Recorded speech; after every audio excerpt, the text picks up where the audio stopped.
Mostly you gotta use this area anymore. All right, chapter 11, verse 10. These are the descendants of Shem. When Shem was 100 years old, he became the father of Arpachshad 2 years after the flood. And Shem lived after the birth of Arpachshad 500 years and had other sons and daughters. When Arpachshad lived 35 years, he became the father of Shelah, and Arpachshad lived after the birth of Shelah 403 years and had other sons and daughters. When Shelah had lived 30 years, he became the father of Eber, and Shelah lived after the birth of Eber 403 years and had other sons and daughters. When Eber had lived 34 years, he became the father of Peleg, and Eber lived after the birth of Peleg 430 years and had other sons and daughters. So on and so forth. Skip down to verse 26. When Terah had lived 70 years, he became the father of Abram, our next major player in salvation history, Abram, Nahor, and Haran. Like Noah, Abram will help save humanity. Verse 27. Now these are the descendants of Terah. Terah was the father of Abram, Nahor, and Haran. Make a note, Haran here is referring to a person. There's also a location called Haran, and I'll point out the difference so you can avoid confusion when you turn to this text. And Haran was the father of Lot. Haran died before his father Terah in the land of his birth, in Ur of the Chaldeans. And Abram and Nahor took wives. The name of Abram's wife was Sarai, and the name of Nahor's wife, Milcah, the daughter of Haran, the father of Milcah and Isaac. Now Sarai was barren. She had no child. Terah took Abram, his son, and Lot, and the son of Haran, his grandson, and Sarai, his daughter-in-law, his son Abram's wife. And they went forth together from Ur of the Chaldeans to go into the land of Canaan. But when they came to Haran, now that's the place, the location of Haran, they settled there. The days of Terah were 205 years, and Terah died in Haran.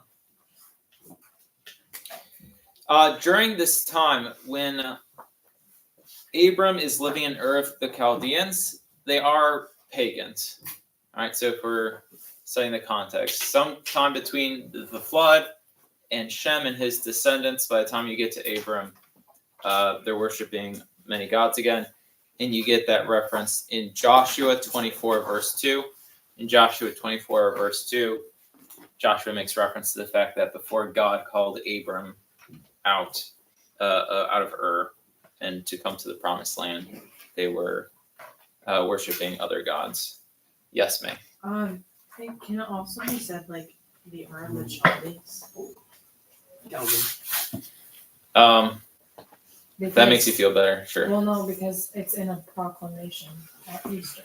And Did they say Chaldeans? That's how it's telling us, the Ur of the Chaldeans. Yeah, potato. So it's the same thing? It's referring to the same thing, yeah. I mean, I heard that they also lived in the land of Chaldeans. Right, yeah. There's many ways to skin a cat and say pronunciations. The thing is, when you have to do a pronunciation, the important thing to remember is to just say it with confidence. All right? I may have tricked you all into thinking I know how to say all that genealogy names. I'm just, I know a little bit about how to pronunciate it, but enunciate. You see, just say it something with enough confidence and people believe you. Okay. All right. Chapter 12, the call of Abram. This call of Abraham is super important, so I would just highlight all verses 1 through 3 because it's one of the most important moments in salvation history. And I also want you to make a note that this calling, this promise that Abraham is going to be given is fulfilled both in Genesis and in the New Testament. And this is a common theme of what you're going to find in the Old Testament, is that when there's an Old Testament prophecy or an Old Testament covenant, it will have an immediate fulfillment to the people that are receiving the prophecy. It's also going to have a fulfillment in Christ. So prophecies in the Old Testament, they have dual fulfillment. They have fulfillment for the people living in that time, and then it also does, everything also gets fulfilled in Christ. And the more you see that in the Old Testament, the more you can build up really what you can call like a mode of credibility and apologetics for the truth of the faith, because the Old Testament's, it's pretty thick, and there's a lot of prophecies in here, and every single one gets fulfilled by the guy whose story takes up this much, okay? So it's pretty incredible. But, all right, so chapter 12, verse 1. Now the Lord said to Abram, go from your country and your kindred and your father's house to the land that I will show you. Underline land. And I will make of you a great nation. Underline nation. I will bless you and make your Shem great, your name great. Third thing to highlight, circle, differentiate is name. So God's promising Abraham land, a nation, and a name, so that you will be a blessing. Verse 3, I will bless those who bless you, and him who curses you I will curse. And by you all the families of the earth shall bless themselves. So Abram went as the Lord had told him, and Lot went with him. Abram was 75 years old. Underline that he's 75 years old. We're building up the drama of Abram's story. So we were told previously that Sarai is barren in verse 30 of chapter 11. And here we're being informed that Abram is 75 years old. Verse 5, and Abram took Sarai, his wife, and Lot, his brother's son, and all their possessions which they had gathered, and the persons that they had gotten in Haran, and they set forth to go to the land of Canaan. When they had come to the land of Canaan, Abram passed through the land of the place of Shechem to the oak of Moreh. At the time the Canaanites were in the land. Verse 7, then the Lord appeared to Abram and said, to your descendants I will give this land. So he built there an altar to the Lord who had appeared to him. Thence he removed to the mountain on the east of Bethel and pitched his tent with Bethel on the west and Ai on the east. And there he built an altar to the Lord and called on the name of the Lord. And Abram journeyed on, still going toward the Negeb. Now the Negeb that Abram's journeying toward, he's going south, it's a desert region.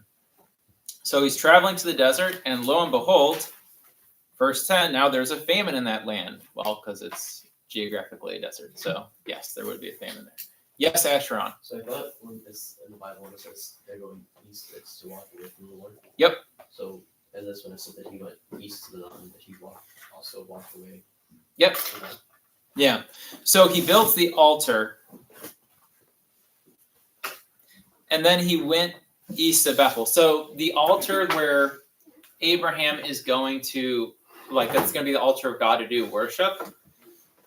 In leaving it, he's going east. And you're going to see that even when they construct the tabernacle in the desert, or when they build the temple in Jerusalem, the exit door of the tabernacle and the temple, you are going east when you are leaving the temple. So liturgically going east is you're leaving God's house for his presence, right? So you do get a little bit of that in this. He's going east away from the altar, the place of worship. And you also just have that logistically, if you head east in Jerusalem, you're going away from the temple. And you are going to see actually something bad is going to happen to Abraham, because he's now kind of wandering away from the promised land. So there's a famine in the land. So Abram went down to Egypt to sojourn there, for the famine was severe in the land. Remember, this is a catechetical text for the Israelites. If we are looking at this through the lens of Moses being the author, and so that going down to Egypt, their patriarch Abraham is going to have a lot of significant meaning for your Israelite who's reading this or who's hearing this, right? During their wanderings in the wilderness. Verse 11, when he was about to enter Egypt, he said to Sarai, his wife, I know that you are a woman beautiful to behold, and when the Egyptians see you, they will say, this is his wife. Then they will kill me, but they will let you live. Say you are my sister. So Abram's not lying. Sarai is his half-sister. So say that you're my sister, that it may go well with me because of you, and that my life may be spared on your account. When Abram entered Egypt, the Egyptians saw the woman was very beautiful. And when the princes of Pharaoh saw her, they praised her to Pharaoh. And the woman was taken into Pharaoh's house. So we get Pharaoh. He's a polygamist.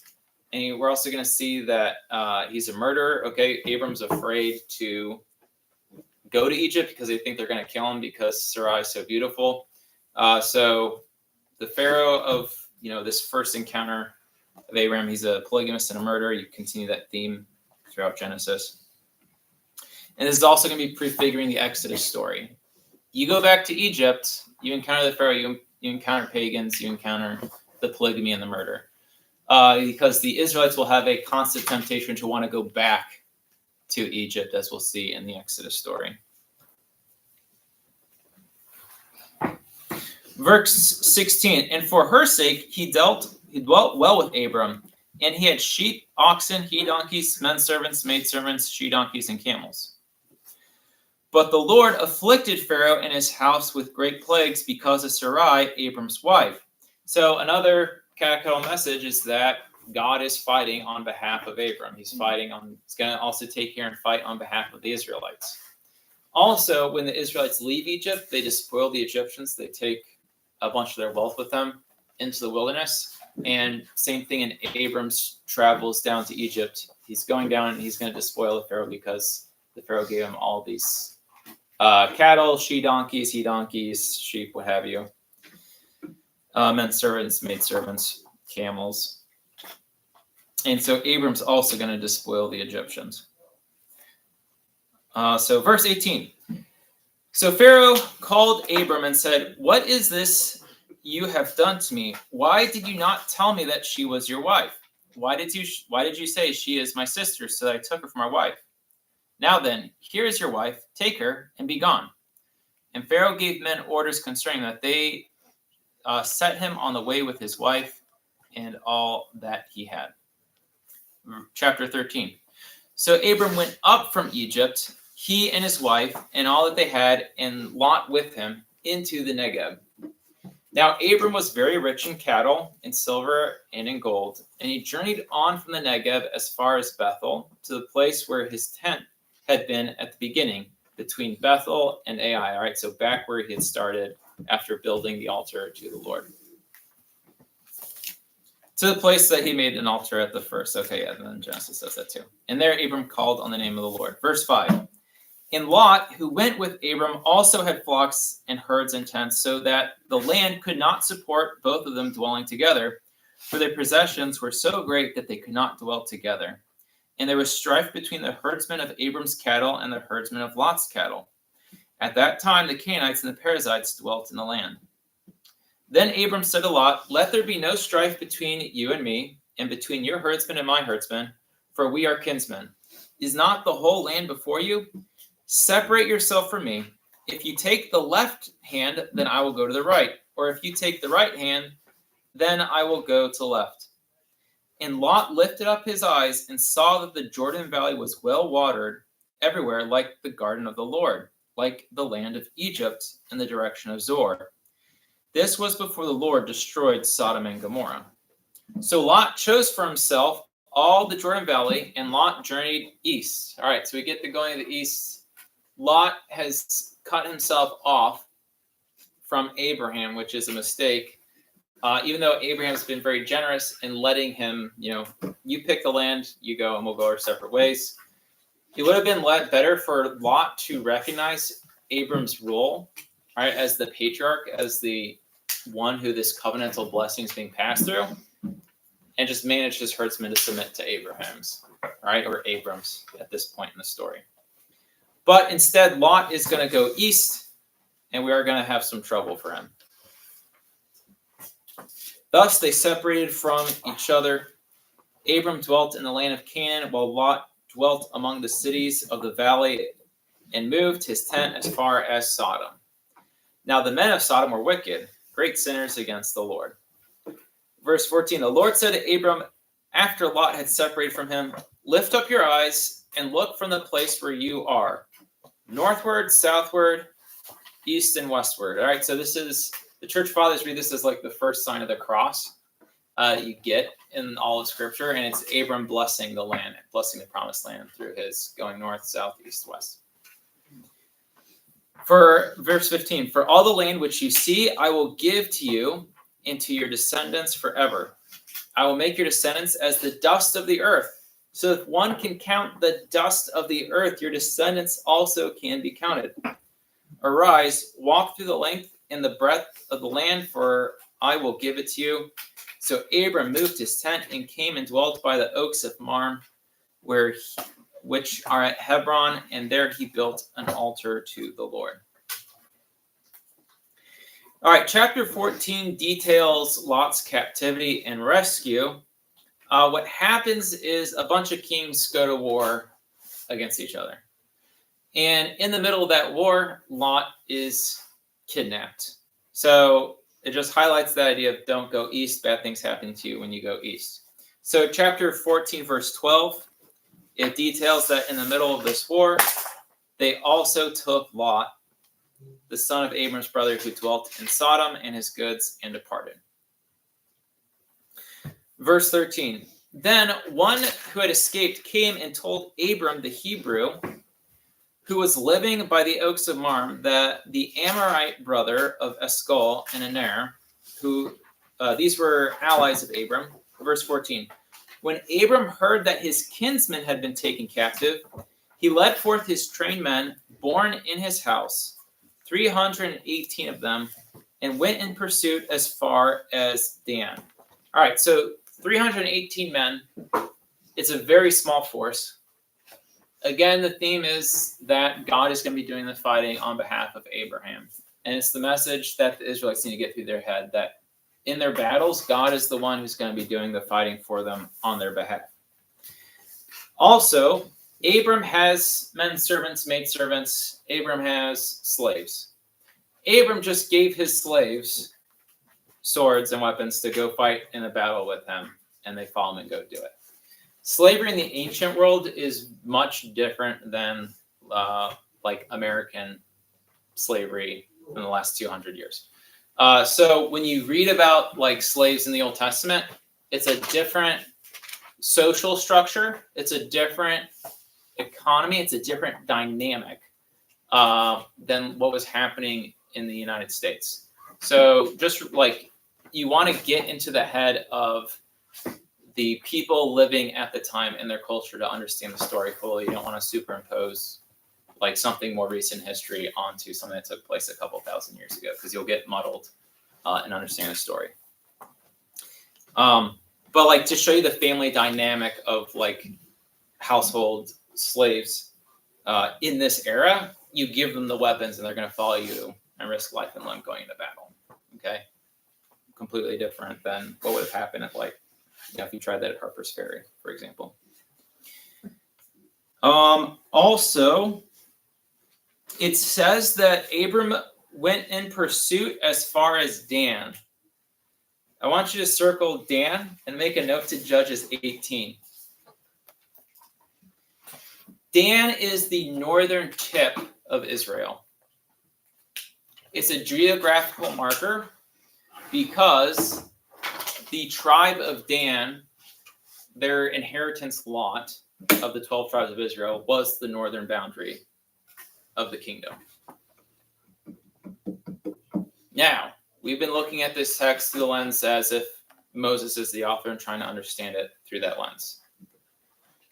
Here's something that would cause like a little issue. It references Dan as the northern boundary. Moses is dead before the Israelites get to the promised land and conquer it. And it's not until Judges 18 that that boundary mark of Dan is established. So what's going on here? Well, there's a couple different possibilities. One, Moses isn't the author, okay, which isn't like the end of the world if it's not Moses, which is the author.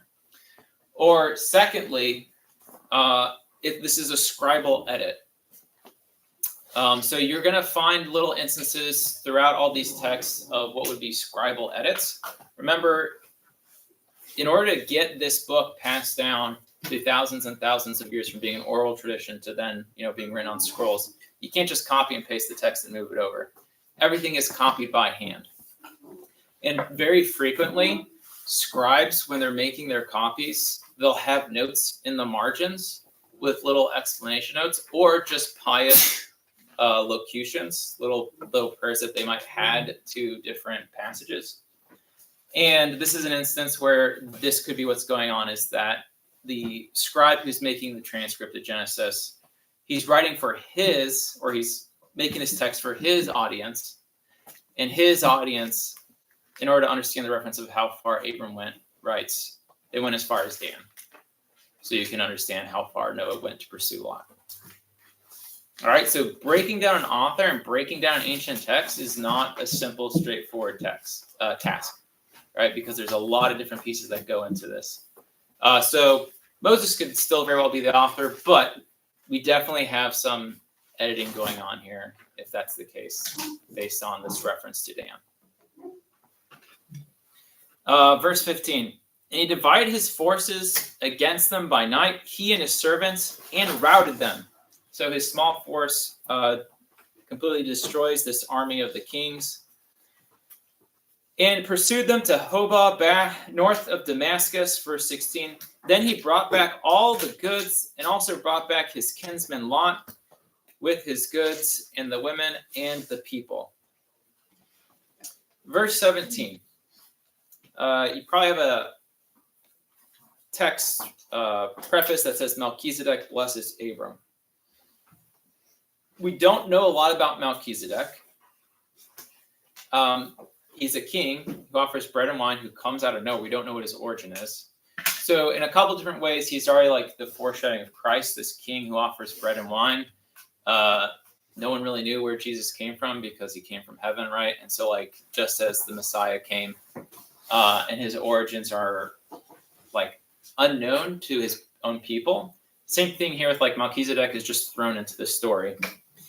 There is a couple different theories. One church father believed that Melchizedek is Shem, and that Shem had longevity of life, and that Shem is this king. Or another theory is that Melchizedek is a descendant of Shem. You could say a direct descendant of Shem. And so Melchizedek is going to bless Abram. And in that instance, what's happening in this story is Melchizedek's blessing as a king, a ruler of his people. So that means he's, inheriting this line of rule, which Shem's immediate descendants would continue to have that level of elevated authority amongst the land. Is that the blessing of Noah that was passed on to Shem makes its way through to Melchizedek, and then Melchizedek is giving that blessing to Abram. And so in salvation history, you have this continuous line of blessing and covenant being passed on through the different patriarchs.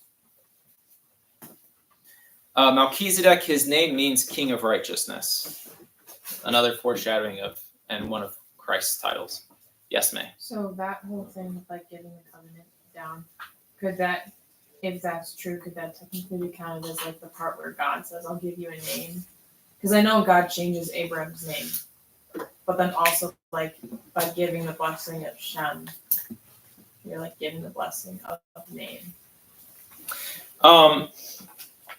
Right. Well, so the blessing of Shem is it's the covenant with Noah, yeah. Right? And yeah, Shem, that name is important in the making of a great name. So yes, you could do some research and what is the crossover between the two. Verse 17, after his return from the defeat of Chedorlaomer and the kings who were with him, the king of Sodom went out to meet him at the valley of Shavah, that is the king's valley, and Melchizedek, king of Salem, brought out bread and wine. He was priest of God Most High, and he blessed him. So Melchizedek is this king-priest figure, and like Jesus, okay?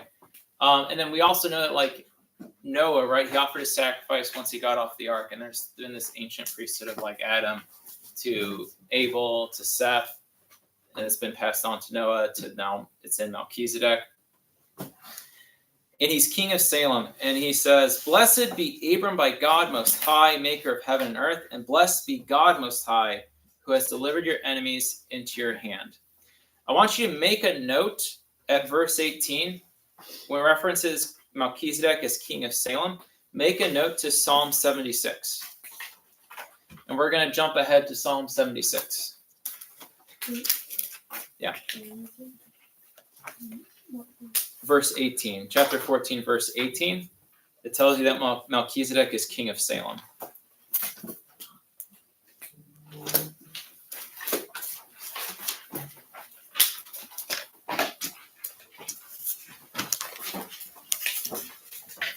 So Psalm 76.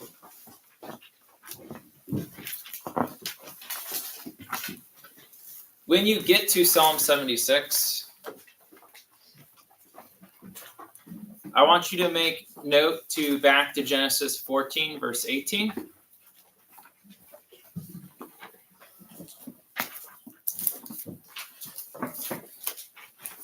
The book of Psalms it's the beginning of the wisdom literature. It's after Job, Judith. It's after all the history, and it's before the prophets. So if you're in Isaiah, you've gone too far ahead. All right, Psalm 76. So make a note here to Genesis 14:18 and Genesis 22, verse 14. Genesis 14, verse 18 and Genesis 22, verse 14.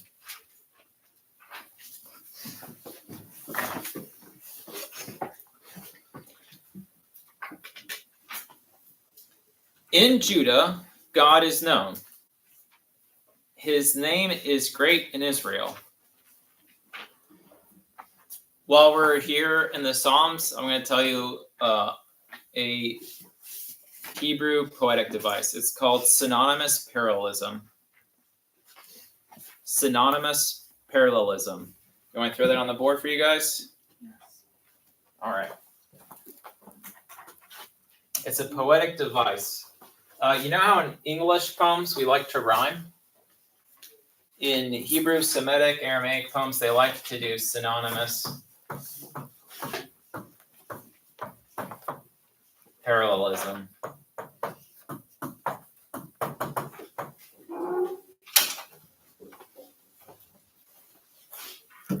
So when you say the same thing twice, and you'll find it actually, we've had a couple examples that we've read through in Genesis, but I haven't pointed out. But now when you go back and you read the Old Testament and you keep an eye out for it,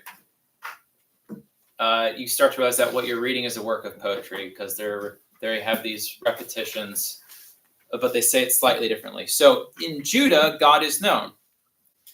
His name is great in Israel. That is saying the exact same thing. All right? In Judah, everyone knows about God. His name is well known in the kingdom of Israel. Same thing's being communicated, just slightly different. It's a poetry device. His abode has been established in Salem. His dwelling place in Zion. So I want you to highlight this. His abode has been established in Salem. That's where Melchizedek's from. And then in the poetry, we get more synonymous parallelism. His dwelling place in Zion. Zion is a reference to Jerusalem. So Salem, where Melchizedek's from, is Jerusalem. You can already hear that in Jerusalem. Where did the Jeru come from? That comes later in the story. All right, but Melchizedek, he's a king and priest of God Most High. He offers a sacrifice of bread and wine to give his blessing. And he is also the king of Jerusalem. There are enough like parallels for you guys to pick up what I'm throwing down here. Okay. All right, let's hop back to Genesis.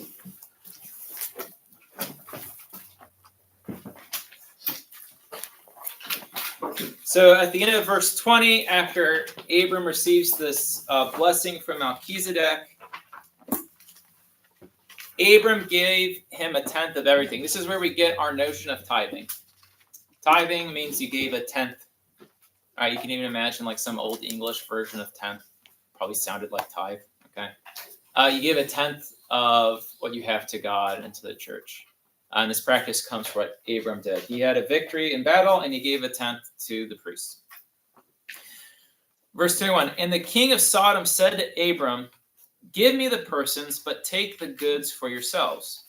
But Abram said to the king of Sodom, I have sworn to the Lord God Most High, maker of heaven and earth, that I would not take a thread or a sandal thong of anything that is yours, lest you should say, I have made Abram rich.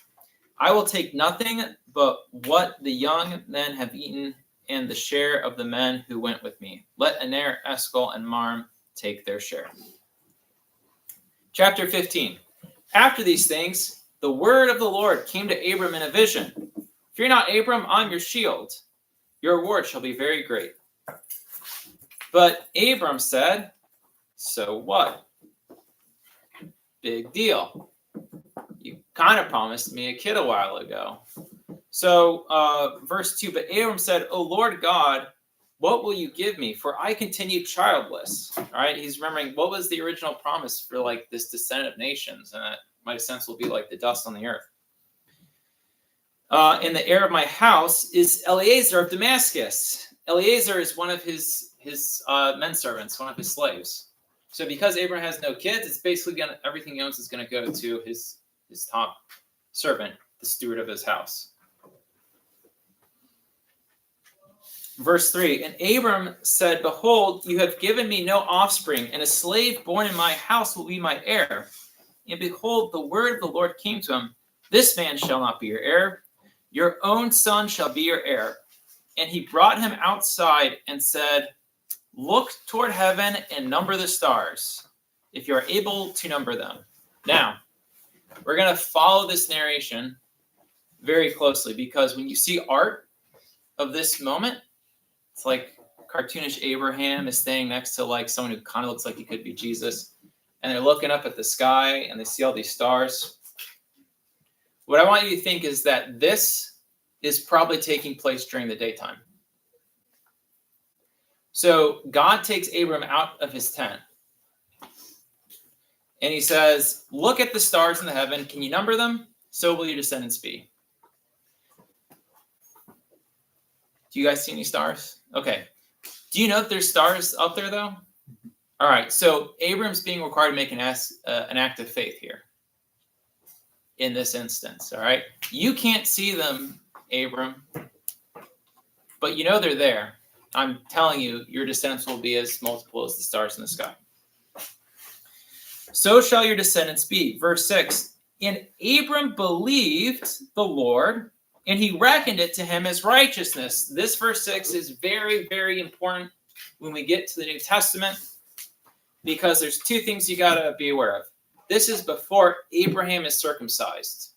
He is reckoned to be righteous. And also make a note to Galatians and Romans. This is one of the main things that St. Paul addresses to his audiences, because what St. Paul is dealing with is that there's a bunch of Jews who are now Christians, and they want the Gentiles to become circumcised. They want to become Jews first and then be baptized and become Christian. And St. Paul has to argue with them about this. And one of the characters he points to is that even Abraham is righteous before he's circumcised. So circumcision is not necessary. But more on that topic when we get to the New Testament. But for now, just have notes to Galatians and Romans, and that this is kind of the important theological point here. Verse 7, and he said to him, I am the Lord who brought you from Ur of the Chaldeans to give you this land to possess. But he said, O Lord God, how am I to know that I shall possess it? He said to him, bring me a heifer 3 years old, a she-goat 3 years old, a ram 3 years old, a turtle dove, and a young pigeon. And he brought all these, cut them in two, and laid each half over against the other, but he did not cut the birds in two because they're too small. But make a note here to Jeremiah chapter 34, verse 18. This is a covenant-making ritual. He's cutting the animals in half. And in the covenant making ritual, all right, Sheva means swearing, severing, and seven. And the severing part comes from the fact that you sever these animals in half and you pass through them to make your vow, to make your covenant, to make your unbreakable promise. And what you're saying is, after you do this ritual, if I don't hold up my word, may I become like these animals that I've just passed through. Go ahead and cut me down. Yes. It was Jeremiah. Jeremiah chapter 34, verse 18. In Jeremiah chapter 34, verse 18, you get an explicit reference to covenant making being done through this process of cutting the animals in half, and that's the ritual. Again, though, like, we're not really told as an audience what's going on, why he's doing this, but if you're an ancient Israelite, you get the context. Okay. Verse 11. And when birds of prey came down upon the carcasses, Abram drove them away. Verse 12.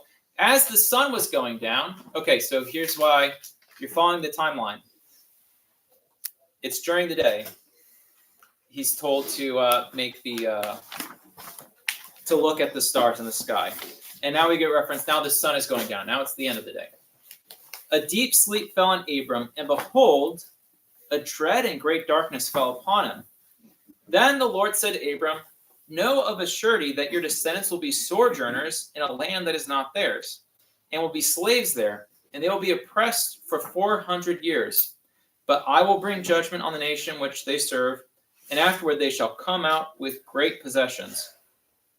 As for yourself, you shall go to your fathers in peace. You shall be buried in a good old age, and they shall come back here in the 4th generation, for the iniquity of the Amorites is not yet complete. So make a note of that line, the iniquity of the Amorites is not yet complete. The reason God is going to kick out all the stinking pagans and make room for the Israelites is not so much because the Israelites are righteous. They're rather a whiny bunch that have their own, mess ups. The reason why God is going to remove the stinking pagans from the promised land is the fact that they are a bunch of stinking pagans. So it's because of their own sins that they're going to be displaced by the land, which is also a warning to Israel that if they become like the stinking pagans and the Amorites, they're also going to get removed from the land. So in referring to this iniquity of the Amorites, we get this in a couple other different places. Make a note to Deuteronomy chapter 9, 2 Kings chapter 21, and Amos chapter 2, verse 9. Deuteronomy chapter 9, 2 Kings chapter 21, and Amos chapter 2, verse 9. Question. Yeah. So how come God doesn't just do that to the Israelites? Because they're always like the cycle of apostasy is they're always, becoming pagans and then eventually turning back around. So why doesn't he pick them out like the Amorites? Yeah. Well, he does eventually. But you're also going to get, in Moses, he's going to reveal to Moses that he's a merciful God. Okay. That's another piece when you're going through these stories. Like, Abram did not grow up with the Baltimore Catechism. He doesn't know that much about God. Abram doesn't have a Bible that he can go read about God and figure out who he is. So you're going to see a little bit of that dynamic in their conversations, that like in the conversations God has with Abram, God is proactively revealing himself to humanity and to Abram. And that's going to come up in the story of Sodom and Gomorrah in a couple chapters ahead. So we'll just finish out this chapter to end out the class. Verse 17, when the sun had gone down and it was dark, behold, a smoking fire pot and a flaming torch passed between these pieces, the pieces of the animal. So the smoking fire and the fire pot, this is the same imagery that God manifests himself in the Exodus story. God is going to be a pillar of fire by night and a cloud by day to guide the Israelites. And you have God here coming to Abram in the form of fire and smoke. I'll dismiss you in a second. So God passes through the pieces, the cut up animals. He's saying this is God being the one taking the oath. On that day, the Lord made a covenant with Abram, saying, to your descendants, I give this land from the river of Egypt, the great river of the Euphrates, the land of the Kenites, the Kenizzites, the Kadmonites, the Hittites, the Perizzites, the Rephaim, the Amorites, the Canaanites, and the Girgashites, and the Jebusites. So God is telling Abram, here's my covenant. You're going to get this land. If I don't hold up my end of the bargain, may I be severed as his animals are. He's going through the human processes for Abram's sake, so that Abram knows and knows what's happening, that God is making a firm covenant promise to him.